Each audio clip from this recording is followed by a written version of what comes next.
In this video, I'm going to look at a couple different strategies for adding drums to your song, and I'll look at a few more later in the course, but for a starting point, I think this is a good way to do it. One thing that I really like to do when I'm trying to build a song is I like to quickly add in some audio drum loops, and I'll audition several audio drum loops and add it in, and sometimes just getting that extra groove can inspire other sections for other instruments. So I find it really helpful. So what I'm going to do is I'm going to take this track that I've been working with and I'm going to pretend that it doesn't have any drums. So I'm going to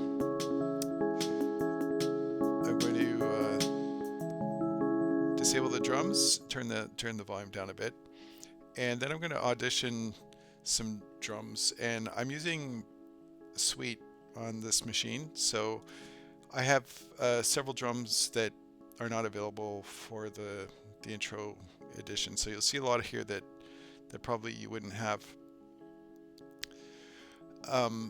So if you do a search in the browser on BPM, it will bring up a lot of drum loops, and it'll bring up some other loops as well. But the reason I do this is because I can create an audio track, which is what I'm going to do now. So insert audio track here, and I'll move that over there, and I'm going to audition drums for it. And even though the tempo here is set to 150 beats per minute, or 150 quarter notes per minute, and many of these drum loops have different beats per minute, it's still going to automatically sync up to the tempo of the song. So I really like that. I don't have to work hard at all, and it will just automatically do that. So I could just start auditioning them, and if I enable the headphones here, I'll be able to hear them. I don't think I'm going to find anything in the trance area, but one thing I do want to point out is you'll notice you get a full drum loop, but they also will separate out the tops and the kick. So you have like the hi-hats and cymbals will be stored in the tops, and then the kick will have the lower percussion. Okay, I'm going to stop that. So this is a section that probably you wouldn't have in the intro version, but I really like this section, so I'm going to audition that. So click on this one, sorry, and I'm going to play a section that doesn't have drums. Probably don't want that one. That's kind of nice. Kind of like that one. It's kind of nice too. Yeah, I think I like 8 or 8. Okay, so I've got this one as a potential one. I'll just drag it into the scene here that I'm working on. And it's actually already lined it up so that it's going to be in sync with everything. One thing I need to remember is this audio level is way too high compared to the other levels, so I'll lower that down and I'll try that out.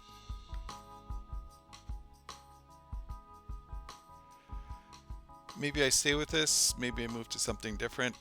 I could look for others.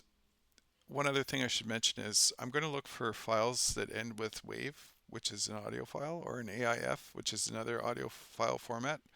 There's also an ALC format, which is an audio live clip, and that also will contain an audio file too. So I could maybe grab several different ones, and actually I think I will. So I grabbed 9, so I kind of like the 8, I think. So I could move that in here.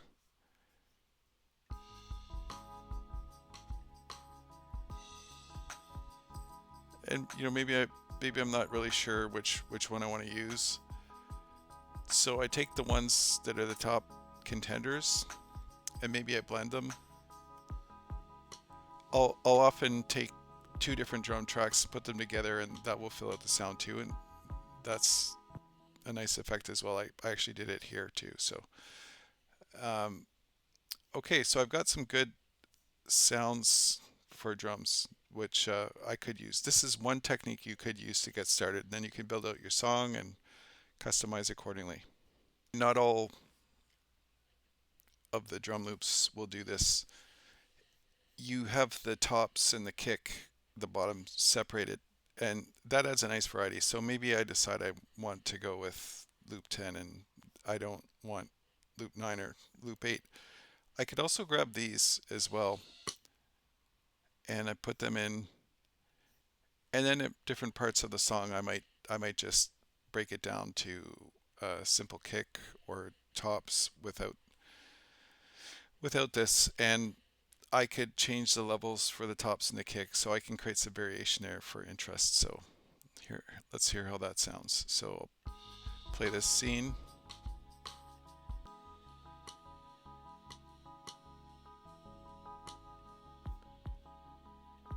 Or what I could do is I could play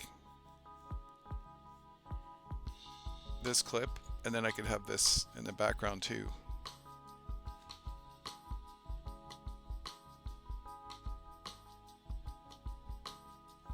Sounds really good. I like it. I actually really like the audio drums that I've got, but I may want more variety throughout the song and I might need to fill out that sound a bit more, or I might want something altogether different.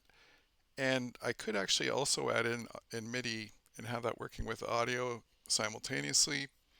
I think I'll give it a try. So I'm going to search on drums, and if you search on drums just from the browser and have all selected, it will show a whole bunch of different formats that aren't really relevant for what I'm looking for. I want a MIDI drum kit, and that's on a drum rack. So what I'm going to do is I'm going to create a new MIDI track, and I'm going to search just on drums only to filter it down. Now, I might miss something with this filter, so if I really want to have a more exhaustive search, I can look through everything that I search on, but this should be pretty good. So I've got all these different kits. I like, that's pretty nice. I think I like this rock kit. Um, you, depending on the version of Ableton that you have, you may not have all of the versions that I've got. You can also go to Ableton and download other kits, and I'll talk more about that in the future. But I'm going to go with this. I'm going to turn off the auditioning so I don't keep hearing that. And I've also disabled the audio tracks here, so I don't have to keep listening to those while I'm trying to figure out how the MIDI is going to work with this song. So drag that onto the track header here, and you can see when you look at the drum rack, it's actually a device group, an ADG, but you can see here that this drum rack is an assembly of different percussive instruments, and so it's really a collection of samples that are triggered by different notes of the piano, and you can go through that and listen to each sample on its own. Um, I'm going to create a 4-bar track. So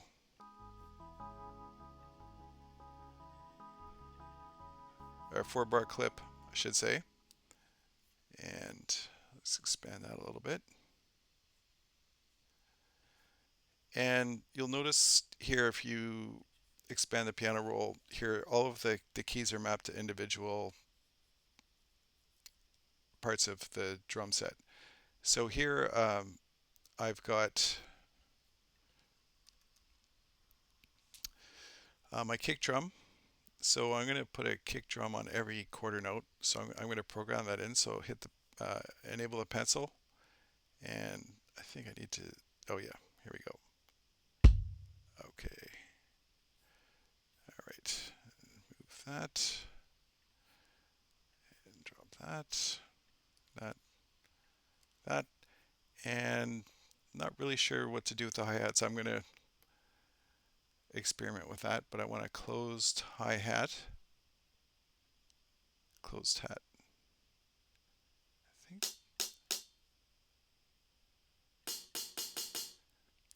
I might try a couple of those, see what I can get with either one. And I'm not really sure how this is all going to work, but I'll go with this for now.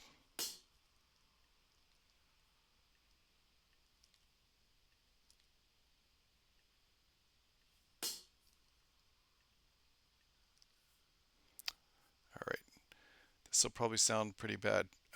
I'm going to lower the volume so it's more close to the levels of the other tracks.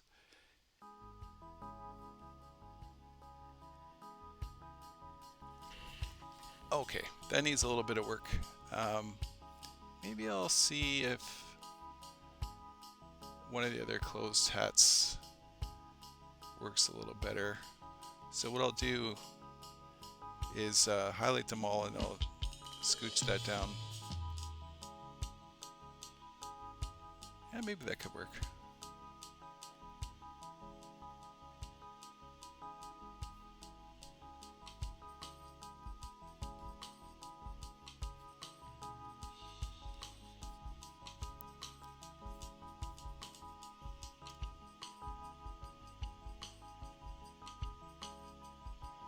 Yeah, something like that might work.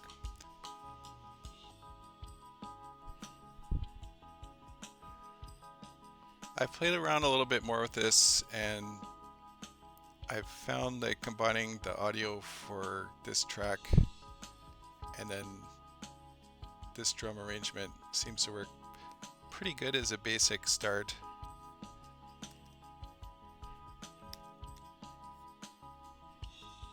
That's good for now, but I want to focus on randomizing it a little bit to, I really probably should make this drum loop bigger than 4 bars.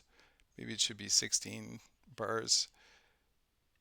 One other thing that can sometimes help is randomizing the velocity a little bit.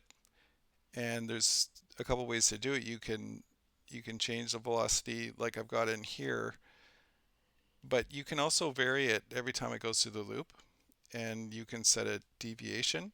If you set too much deviation, then things get a little too wild and it may not sound good. But if you can set the deviation to say something like 10 or something, it might create a range of acceptable attack levels for each percussive instrument. And another thing that you can do here, you'll notice there's this chance area right here. And that's the probability that the percussive instrument's going to play. You can lower that down slightly. I've found if you lower it too much, it'll sound like it has holes and you'll really miss those instruments. But if once in a while an instrument drops, it adds a little bit of extra flavor and difference to the listener's experience. And sometimes that makes it a little bit more exciting. So hopefully that sounds okay, and I'll try that. So I'm playing clips from a few different scenes here. This is actually disabled, but clips from, I think, the scene in this row, and then I've got this audio track. So instead of launching by scene, I'm going to launch a global launch here. So now when the drum plays, I've got a little bit of randomness every 4 bars. I've got something that really kind of holds it together.